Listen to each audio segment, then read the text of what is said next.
This is Ahval Online, meeting point of accurate news and free comment on the current affairs of Turkey. Welcome to our podcast series.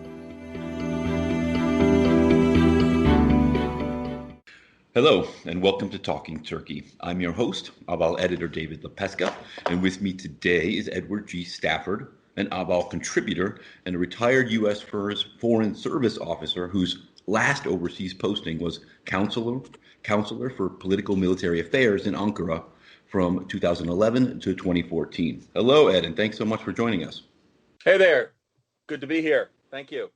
You are welcome. We are talking on Friday, June 12th, and this morning, it just so happens, former National Security Advisor Michael Flynn and his lawyer are urging or have just urged a U.S. appeals court to grant the Department of Justice's motion issued last month to dismiss Flynn's guilty plea in regards to his lying about Russian meddling in the 2016 presidential election. Before we discuss all this, I need to give a bit of background. You've written about this subject a great deal, Ed, but I've yet to even mention it on my podcast here, so please bear with me a minute. So in 2016, retired Lieutenant General Michael Flynn's lobbying firm signed a contract with Turkish businessman Ekim Alptekin, who is known for his ties to the Turkish government. During this time, Flynn was, of course, advising Trump's presidential campaign. On the day Trump won the election, which meant that it was very likely Flynn was going to get a position in his cabinet, Flynn published a piece in the online news outlet The Hill, essentially laying out the case that Fethullah Gülen, whom Turkey accuses of leading the July 2016 failed coup, was a radical Islamist that the United States should hand over to Ankara. In an article for Ahval last month, Ed, you wrote that Flynn's piece in The Hill read as if it had been mostly copied from Turkish presidency press releases. This would have been fine if Flynn had registered under the Foreign Agent Registration Act, or FARA, but he had not. Neither had Alptekin, who was ultimately charged, along with Flynn's business partner, Bijan Kian, for working as unregistered foreign agents. Flynn was not charged on this, but was charged in connection to Robert Mueller's Russia investigation. But then in 2019, last year, a judge threw out the conviction against Kian, while Flynn never faced FARA charges and now may have his Russia guilty plea dismissed. So the next question, of course, is what about Alptekin? Ed, do you think he could escape justice on this as well? Well, there's a couple things. This is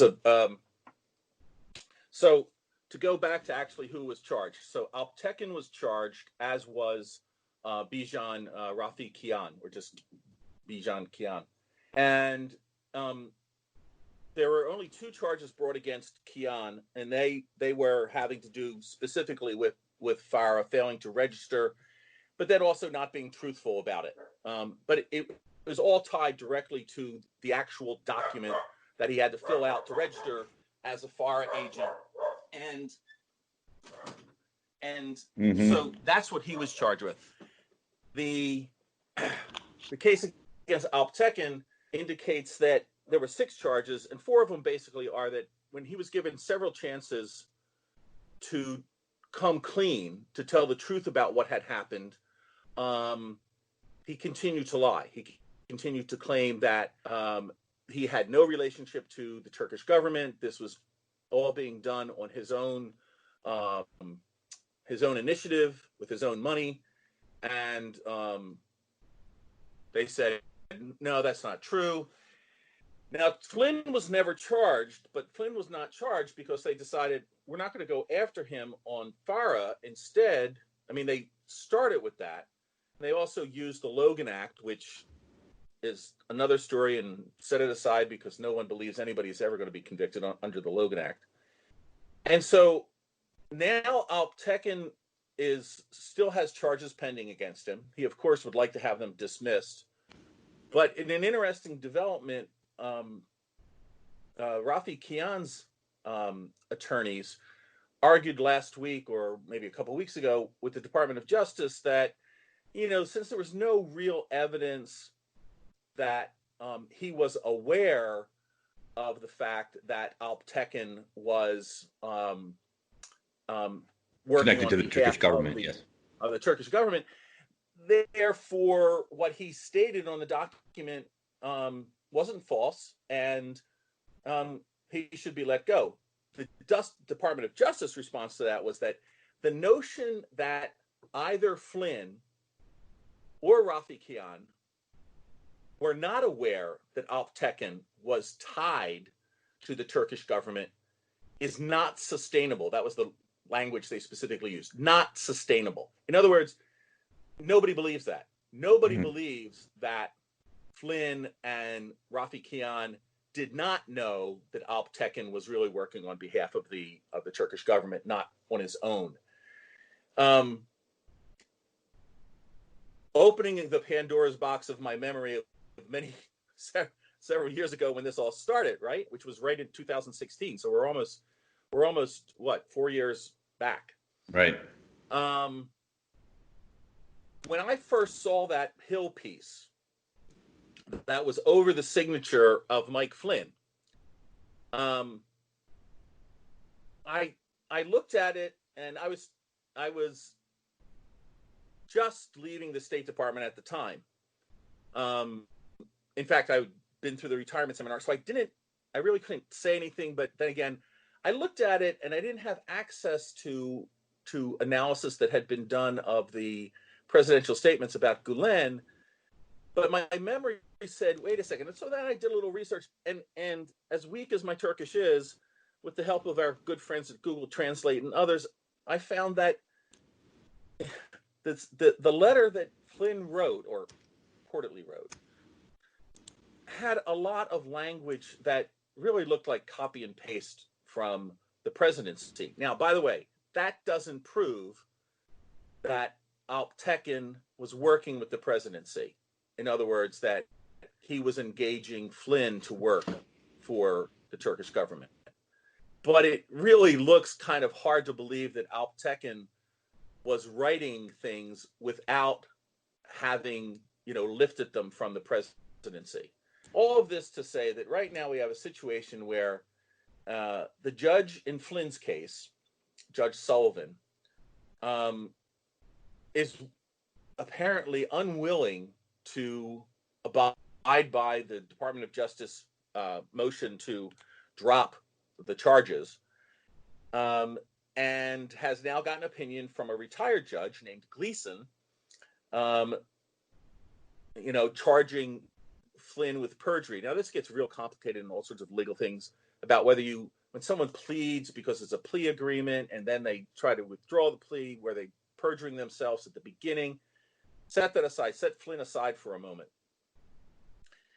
Alptekin would need to prove that that Rafiekian and Flynn were unaware of any connection he had with the Turkish government, or that he had a connection with the Turkish government. Now, it's kind of impossible, I think, for Alptekin to sustain the case, as DOJ has already said, that he wasn't working with the Turkish government. He clearly was. I mean, the evidence is there. There's transfers of money and this sort of thing. The question is, I don't think so much whether he will be able to escape U.S. justice on this issue. The question is whether Rafiekian will be able to escape, and whether Rafiekian will decide, let's throw Alptekin under the bus to save my butt. DOJ has not dropped the case against Rafiekian. His lawyers want them to.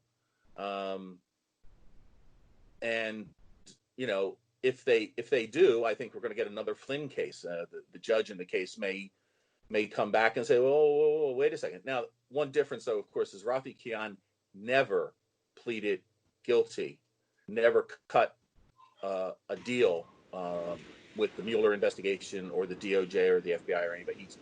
He's always maintained that the mistakes in filing the FARA registration form were just, he really didn't think that they were working for a foreign government. When it came out that Alptekin worked for a foreign government, they corrected their filing, which historically FARA failing to abide by the Foreign Agent Registration Act.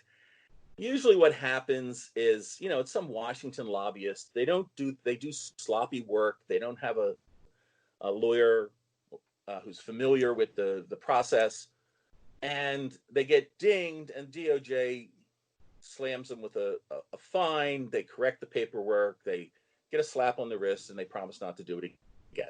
Okay. That did not happen with Flynn or Rafiekian, and that depends on your perspective. One perspective is Mueller and others were out to get Donald Trump, and they wanted to use Flynn to get to him, so they really put the squeeze on using violations of the FARA. Okay. Wait, just to clarify what you just, if to clarify something you just said, do you think if Alptekin were in the United States right now, that's what he would get? He would get this fine, a slap on the wrist, and be able to go about his business? No, because he continued to lie about it. See, that's why that first part about there's two charges against Rafiekian, and they're tied directly to getting information wrong on the FARA, not filing an accurate application.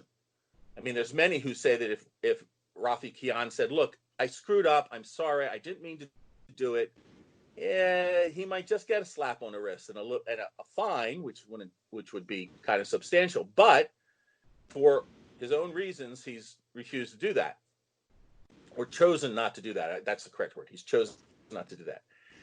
There's 6 charges pending against Alptekin, and 4 of them are directly related to interviews he had with the FBI where, from their judgment, he lied again. He was given opportunities to correct the lie, to come clean, to be honest, and he didn't. So there's 6 charges pending against him, but 2 are the same really as Rafiekian's, and then there's the 4 that basically are making false statements, lying to federal investigators.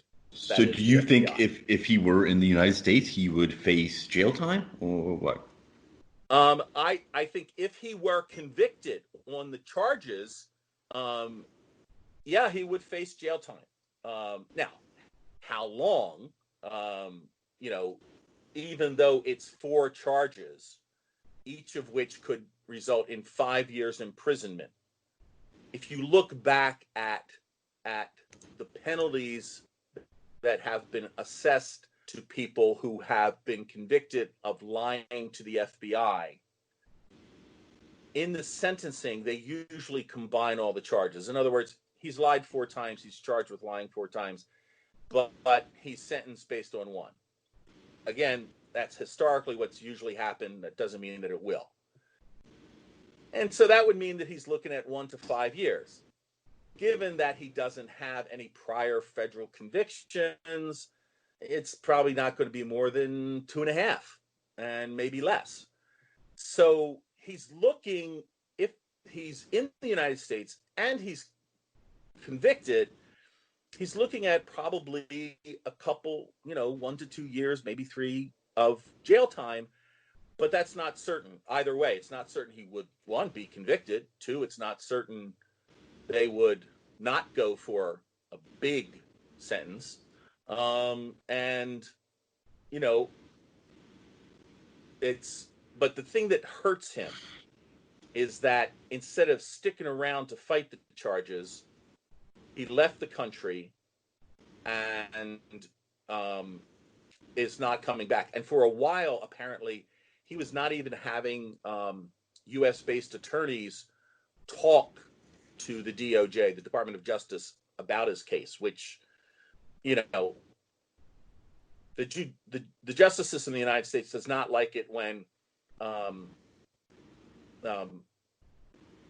charged, people who are alleged to have committed a crime don't show up for their court appearances. They don't show up. They don't like that very much. And then also, they just drop contact. In other words, his lawyers, if they had, right away in the first instance come in and said, look, he had to go back because of this, that, the other thing.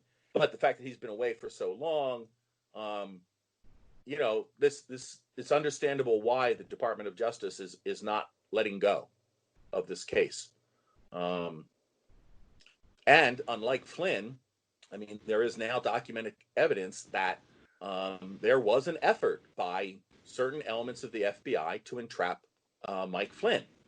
Now, one can argue back and forth whether that is enough to set aside his conviction, given that he did confess and put in a guilty plea. But, I mean, we now actually have documentary evidence that at one level or another, whether it was mid-level or high level, that argument goes back and forth, that Flynn, in a sense, was quote unquote set up. Not the case with Alptekin and not the case with Rafiekian.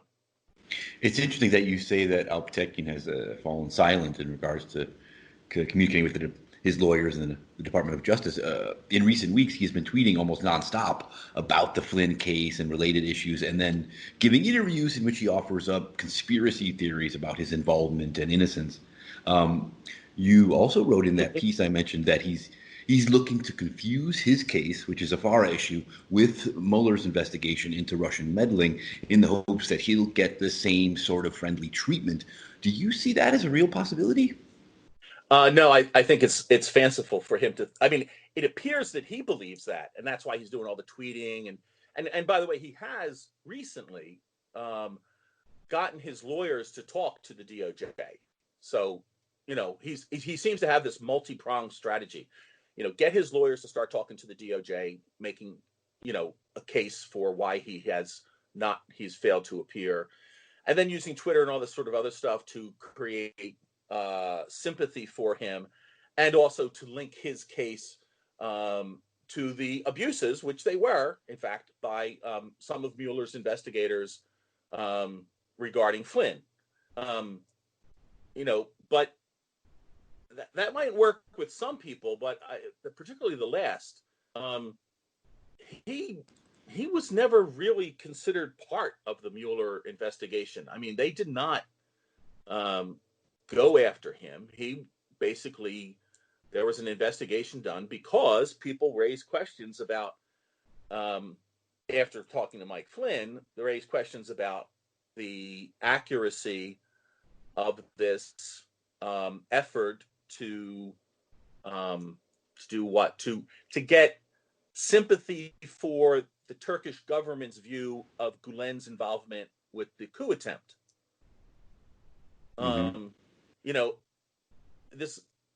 So one of the things, I haven't been reading all of Alptekin's tweets. Nor should anybody have to read all that. Yeah. Well, I'm going to agree with that one for sure. But it seems to me that he's trying to create these linkages in the hopes that it'll convince DOJ prosecutors to back off. I mean, one of the things is that, remember, we all approach foreign situations from our own background. So, one of the hardest things for foreign service officers when they're posted, U.S. foreign service officers, when they're posted to a foreign country, for example, Turkey, is to get your mindset out of the way things happen in America to the way things happen in Turkey. Mm-hmm, mm-hmm. So, and it works the other way around, of course, and it works between all sorts of countries and right. Yeah, so he's kind of doing something that might work in a land ruled by Erdogan's government, but likely will not work in the U.S. I mean, look, for all the comments about Trump being anti-constitutional and subverting the Constitution, there's actually nobody can come up with any documentary evidence, any evidence whatsoever that he has done. Now, he may have said crazy things, but he has never done anything to subvert the rule of law in the United States. I mean, Pelosi will argue impeachment proved that he did, but impeachment, it was a political trial. They never cited a statute. So the truth of the matter is that the rule of law is functioning pretty well in the United States, even after 3.5 years of Donald Trump. And I would not say the same thing applies in Turkey. I don't think the rule of law is as scrupulously adhered to and in the same strength as before Erdogan came to power. In particular, once he changed the constitution to have an executive presidency. Wait, So actually, wait. Flynn, I'll ask about. I was planning to ask about that in a minute. First, if I yeah, could, like, a question about that Flynn op-ed in the Hill. For me and for many people, maybe you as well. Just even at that day, that very day, it was amazing that this man, this well-respected military figure, put his name to this piece of writing that so brazenly echoed the line of the Turkish government, almost to the point of plagiarism. Do you yeah. think do you think he could have been so naive as to think it would never be looked into? Well, here's the thing. I think Mike Flynn, like almost everybody else in America, um, he submitted that to the Hill a couple, actually, I think three or 4 days before the election. You know, I think most people in America didn't think that Mike Flynn was going to become the national security advisor, Mm-hmm. right? Mm-hmm. Because they didn't think that Trump was going to win. Okay, so imagine there you are, you're Mike Flynn, you're trying to make all this money from this thing you call the Flynn Intelligence Group, FIG. You've got Rafiekian, who's been kicking around in Republican lobbying circles for years.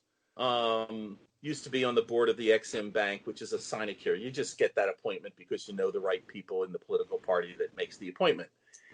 Okay, so Bijan is in that status, and he's working with Flynn, and they're swapping notes on who can we convince to give us money to do something. Alptekin approaches them. How he's referred to them, that's murky. I mean, and basically, they come up with this plan. Now, apparently, there was a video made that was also going to be in support of the letter. And so, what would have happened? Imagine that Hillary Clinton had won. Well, if Hillary Clinton had won, um, you know, and and Flynn had remained this obscure, fairly unconnected, pretty well unconnected if Hillary had won, um, lobbying company among the many hundreds of ex-military guys trying to make money by being a lobbyist for something. Um, And this piece would have just been ignored and forgotten, you're saying? yeah, absolutely. It's only because he was appointed the national security advisor that anybody really paid any attention to it. And here's the thing: as soon as the election results were in, okay, everybody knew Michael Flynn, if he weren't going to be the national security advisor, was going to be something very senior and very close to the new president. Mm-hmm. Because remember, Mike Flynn is the guy who was out there in the summer working up the crowds with the lock her up cheer. Right? Mm-hmm. Mm-hmm. So everybody knew this guy, Mike Flynn, you know, Trump's going to pay him back with something. He's going to give him a really high position. A lot of people supposed that it was going to be national security advisor, and it did turn out to be that. And so then that raises the question, once he was caught lying, people forget he was caught lying to the vice president about the Kislak phone calls, Yeah. which may have been one of the most stupid things for him to have done. Because if he had said to the vice president, Mr. Vice President, I did have these conversations, blah, blah, blah, blah, blah, at the worst, he was going to get a little rap on the knuckles. But Mm-hmm. he thought he was invulnerable because he was close to the president. Donald Trump is a businessman. Now he may not be particularly he likes to be totally in control. But one of the things he knows that if you want to have an operation running, you can't have somebody in the organization at a very senior level who's undermining your number two. And that's what Flynn did. Flynn was undermining the vice president. And Donald Trump was smart enough to know that I can't let that happen, and I can't let anyone not know that you may be really close to me, but we're a team, and don't undermine my number two. Mm-hmm. And so Flynn had to go. People think Flynn was fired because he was dishonest about the phone calls with Kislak with the FBI, but that's clearly not what got him removed. Okay, if I could just So back to let's change. Turkey. Yeah. Yeah. You mentioned earlier that it's been 4 years since the coup attempt. You argued in your recent piece that at this point, the political value of Erdogan winning Gülen's extradition would be minimal, even as a distraction, you said, from economic troubles. I don't know. I thought in response to this, I feel like bringing Gülen to Ankara could be a real moment of triumph for Erdogan and his government, which of course has been facing significant political and economic trouble. Don't you think it could be something like the killing of Osama bin Laden was for Obama, a moment of victory and international renown for Erdogan? Well, I mean, I think it's possible that Erdogan really wants to get Gulen back, but the the parallel, of course, um, you would have to prove, and you would have to prove in open court to the satisfaction of the international community and all these observers that, in fact, Fethullah Gulen was the mastermind of the coup attempt. Um, and you know, Well, no, but as I don't think that's going to happen. But I'm just saying, if it were to happen, I think this would be a big deal for Erdogan. I don't think, oh yeah, well, you see, that's why. Look, many people, um, try to treat Erdogan as if he's not really bright. And we can argue about what's the meaning of being really bright and smart. He's an he's an incredibly astute politician. He hasn't remained in power, and let's be honest, increased his political power, um, because he doesn't know how to run things. I think he realized, that he could put a nail in the coffin of the Hizmet, of the Gulenist movement inside Turkey, by linking it to the coup attempt. And it worked out because clearly there were Gulenists, in senior roles inside Turkey in the um, in the coup attempt. A couple in the military, but many in the police, some in the judiciary. I mean, the Gulenists have been seeding people into positions of authority, in Turkey for, well, I don't know, at least a couple decades, right? I mean, probably, well, Yes, at it's least at least for 12, 15 years. So, and some of them got involved in this. Now, whether it was directed from Saylorsburg, Pennsylvania, or not, boy, what I'm saying is that this at this point, um, opinions are made up on whether Gulen was or was not, or who knows. And I think most people accept that we're probably never going to know what was the degree of involvement of Gulen or his lieutenants, who, by the way, have been completely ignored in all this discussion. I mean, and I think that's a mistake. I mean, if you want to talk about who would have the inclination to try to run a coup from a distance, there might be some other people hanging around in Saylorsburg, PA, that should be looked at. But mm, that's just a personal opinion. So speaking of Erdogan being an astute politician, Turkish officials and pro-government media have been taking the line in recent weeks and recent days that the George Floyd protesters in the United States are linked to the Kurdistan Workers' Party, or PKK, which has waged a long-running insurgency in Turkey and is labeled a terrorist group by the United States. This view is mainly because some German members of the far-left radical group Antifa, which is also in the United States and has also taken part in these protests, spent some time with the Kurdish-led Syrian Democratic Forces, or SDF, in Syria. That's a group Turkey sees as part of the PKK. So in this phone call that Erdogan and Trump had on Monday, Yeah. Erdogan apparently expressed this view to Trump, that Antifa is PKK and thus the U.S. protests are led by terrorists. Uh, what do you think? Is there any chance that this view finds receptive ears in Washington? Um, not likely. First off, I don't think Trump is going to be able to embrace the connection, just because he won't follow it. It will, um, let's just say he won't pay attention very long as you try to explain how these, some elements of Black Lives Matter movement and Antifa over in the United States are connected via. I mean, he's not going to listen to it. I mean, not in the sense that he rejects it, but just like it will, all the reports indicate when you talk to Trump, you got to cut to the chase. You got to get right to the goal in the end immediately. He does not have an attention span of a long time. Mm-hmm. Bill Clinton, he could follow, all these connections, but this is not Bill Clinton. I think Erdogan is just trying to. He probably has some advisor who told him, "Ooh, this will be a really good way to get Trump on our side because Trump really hates Antifa," which Trump does.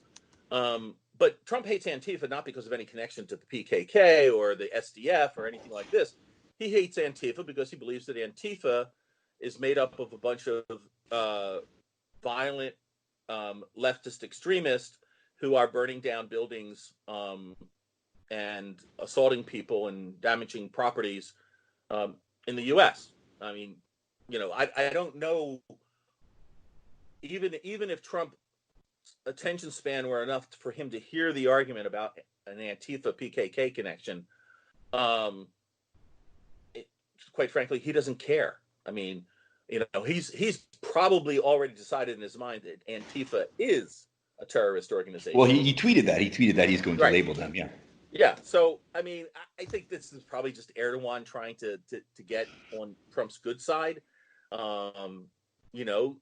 That S-400 thing has actually created a lot more problems than I think Erdogan and his advisors thought it would.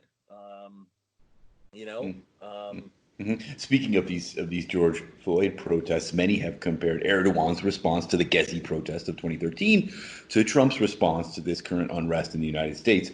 And Namik Tan, a Turkish ambassador to the U.S., when you were in Ankara, actually, it pointed out the same similarity after Trump recently moved to impose control over social media in response to the George Floyd protests. While we were saying Turkey will become a little America, Tan tweeted, America became a big Turkey. I wonder what you thought of this view. Is America becoming more like Erdogan's Turkey? Or earlier you said that the rule of law still applies in the U.S. Yeah, I mean, look, all you have to do is look at. Let's go back to the early days of the Trump administration. One of the first executive orders he wrote was what? The quote unquote Muslim ban. Now Steve Bannon formulated, and a couple other guys, I think probably Steve Miller too, formulated this ban and this travel ban. And I have no doubt that in Steve Bannon's conception, the idea was to ban any Muslim coming to the United States. That Steve Bannon has he just does he's convinced that Islam is inimical to democracy and all this sort of other stuff. Okay, fine. What happened to it? Well, the courts, ACLU, a bunch of other people went into court. They stopped it. So then Trump writes a second one, which was supposed to be a little more. No, courts throw that. Finally gets around to a third one, and at this point, writes this third one, which passes muster. In other words, it uses what are the legal authorities of the president regarding movement travelers from whatever country to the United States. Mm-hmm, mm-hmm. Now, in two cases, right there, I mean, and we're talking January, February 2017 when it started, Trump doesn't like it, signs an executive order. Having been the head of a huge corporation, he probably thinks, well, I sign an executive order and off it goes. I mean, he doesn't have any familiarity whatsoever about how government runs. But what happens? It's overturned by the courts. And what does he do? He abides by the court's decisions. And in fact, there's been a number, okay, I've lost count, number of times when he's, issued some sort of executive order, the courts have fought over it. Courts render a decision, and if it goes against him, he abides by it. And if he goes for him, he abides by it, and also tweets about having a great victory in the courts. I think Namik. I wouldn't say Namik's a friend of mine, but I met him a number of times, and I think he's a good observer of what goes on in America. If Trump were the one making a decision about any sort of restrictions on Twitter, Facebook, any other social media, as apparently is the case in Turkey, it might be a difficult issue. But any sort of restrictions, again, on Facebook, social media, whatever, Trump can propose anything he wants, but it's going to be Congress that decides what the law is, and then it's going to be the courts that decide how any of that comports with the Constitution of the United States. One of the points I've made often in my writings about the difference between Turkey and the United States is that the United States is an old democracy. It has been established by 200 years of tradition that, you will get disputes between the political parties. You will get disputes between the legislative branch and the executive branch. And then if the disputes are on a point of law, the courts will become involved and they will serve as the arbiter. I used to be a soccer coach, so I'll say that the guy with the whistle doesn't belong to either team. And, if he calls a penalty, it's a penalty. Basically, Turkey still has the guy with the U.S. still has the guy with the whistle, you're saying, and Turkey really doesn't. Well, no, it does have the guy with the whistle. It's just that he's playing for one of the teams. Right. Yeah. Right? And I think it's Fenerbahce. No, never mind. Speaking of U.S.-Turkey ties, some analysts have argued that Trump, by holding off on sanctioning Turkey for its purchase last year of Russian S-400 missile defenses, saved the U.S.-Turkey relationship and interrupted the possible creation of a Turkey-Russia alliance. Turkey delayed its S-400 activation in April, of course, citing the pandemic. But analysts have said it's more about the economy, hoping to buy time to secure a financial rescue, perhaps from the United States. Do you expect Turkey to activate the S-400s? And if it does, do you expect Trump to levy sanctions? It depends what Erdogan hopes to achieve. If he wants to see Trump lose in November, then he should activate the S-400s immediately, forcing Trump into a conflict not only with all the Democrats, who they don't really care whether the S-400s are activated or not. It's just what they care about is that Trump would be required under CATSA to impose sanctions. There's actually ways he can, write a statement that in the national security of the United States, the interest of the national security of the United States, I'm not imposing sanctions, but that would just open him up to all sorts of accusations of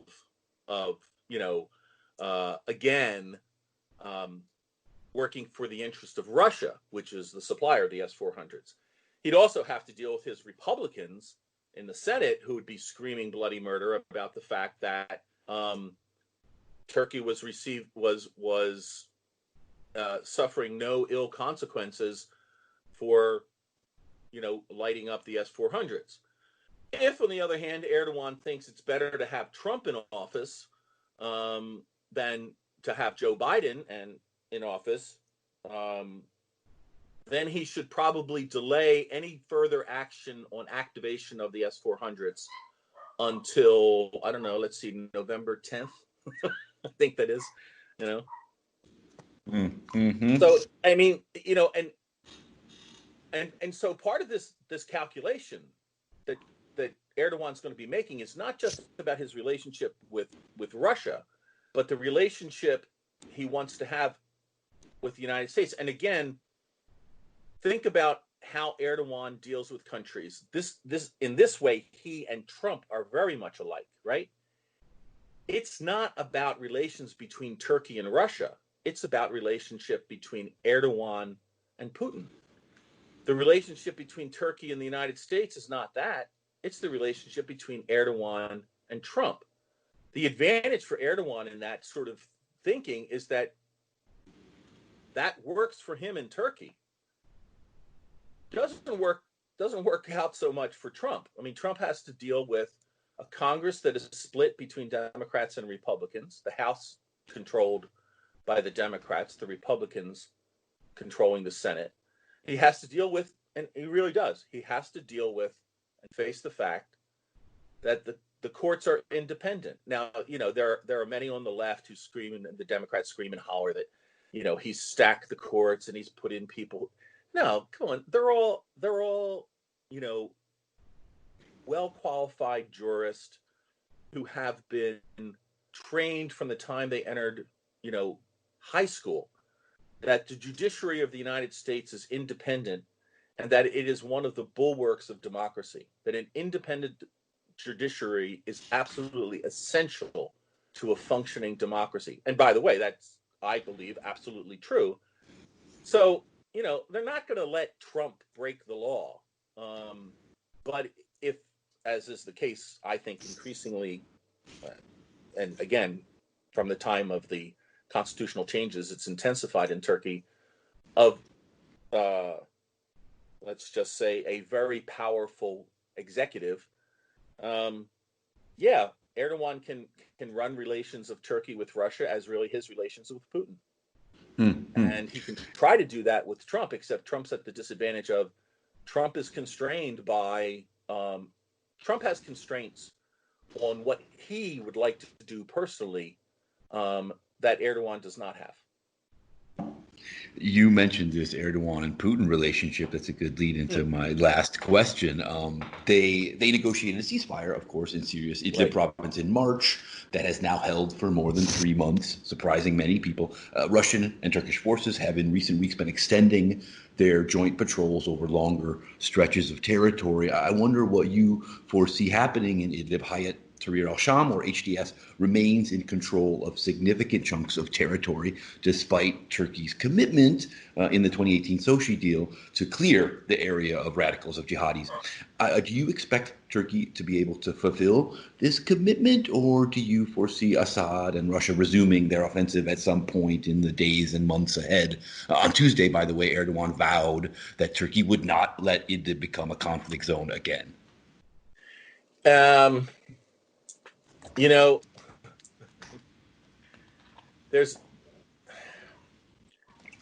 It is really difficult to know how far Assad is going to go, or how far Putin will support Assad in going against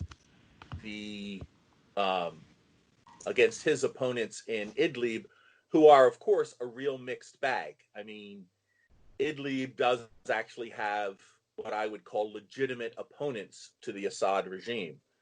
It also has, among those opponents, it has people who are just terrorists and, violent jihadists. It's not in the interest of Turkey for those groups, the latter groups, the violent jihadists and the violent terrorists, to continue to exercise control over Idlib. But it's now become sort of what I call a low simmer issue for Turkey. There's no evidence that they are targeting Turkey or Turkish forces. There is no evidence so far that Assad is urgently planning to clean them out, although occasional attacks on them to remind them that they better not try to expand their operations out of Idlib into areas that are now under Syrian regime control.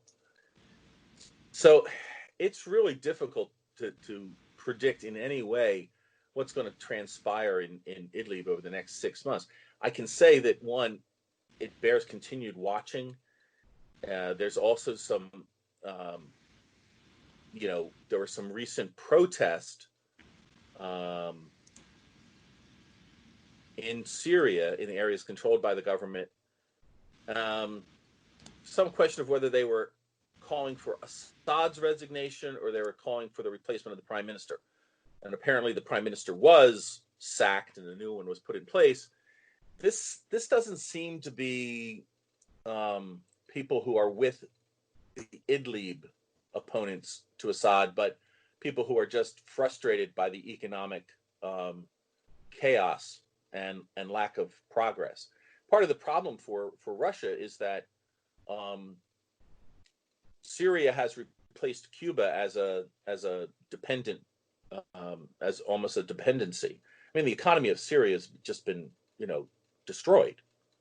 What percentage of its population is either internally displaced or refugees? I mean, there's something like 4.5 million Syrians are in Turkey, and then you take the other countries in the neighboring countries, Jordan, Lebanon. I mean, shoot, there's even people from Syria who went into Iraq to escape the violence. I mean, think about that for a moment. So I don't know. It's very hard to predict but the one thing to bear in mind is this.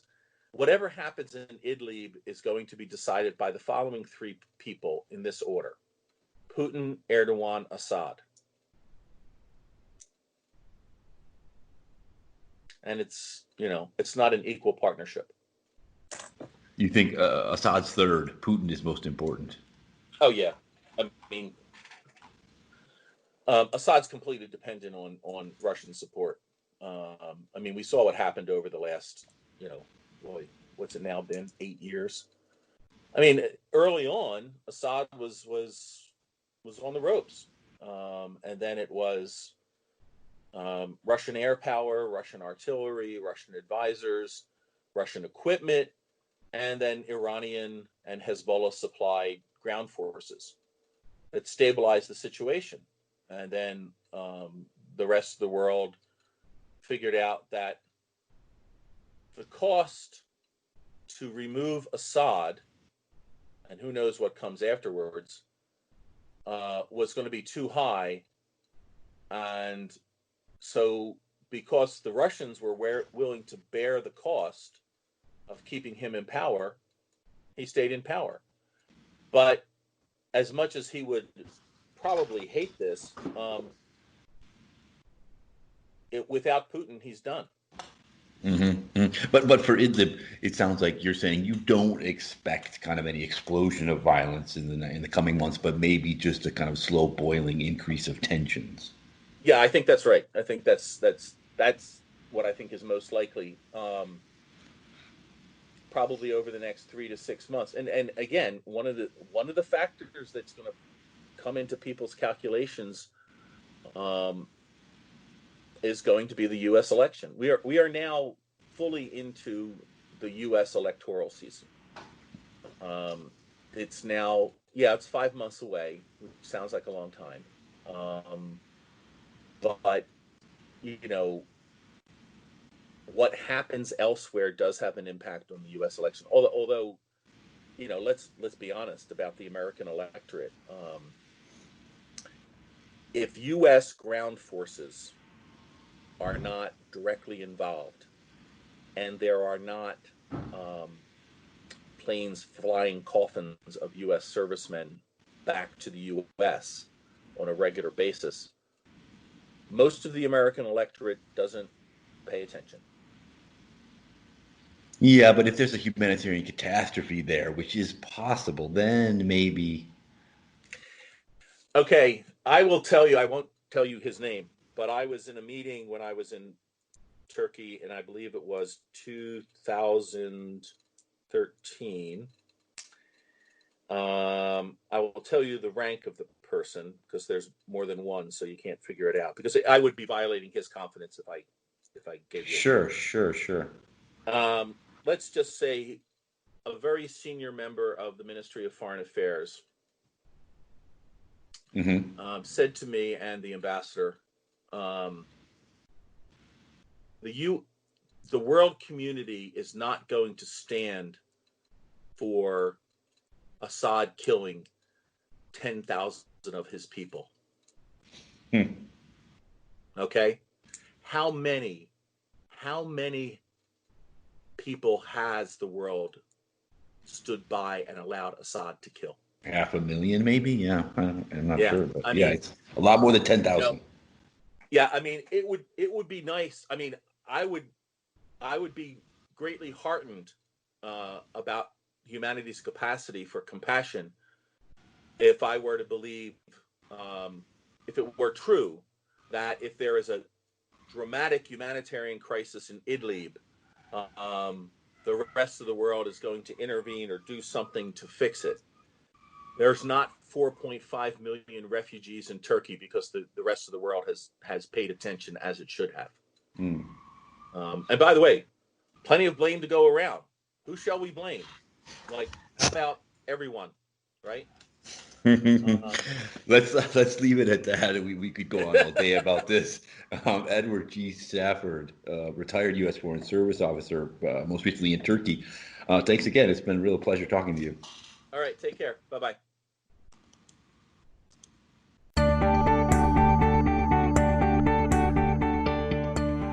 You can follow Ahval News Online podcast series through Apple Podcasts, Spotify, YouTube, Google Podcasts, SoundCloud, and Spreaker. All you need to know about Turkey is here for your ears, mind, and attention. Thank you for listening to our podcast.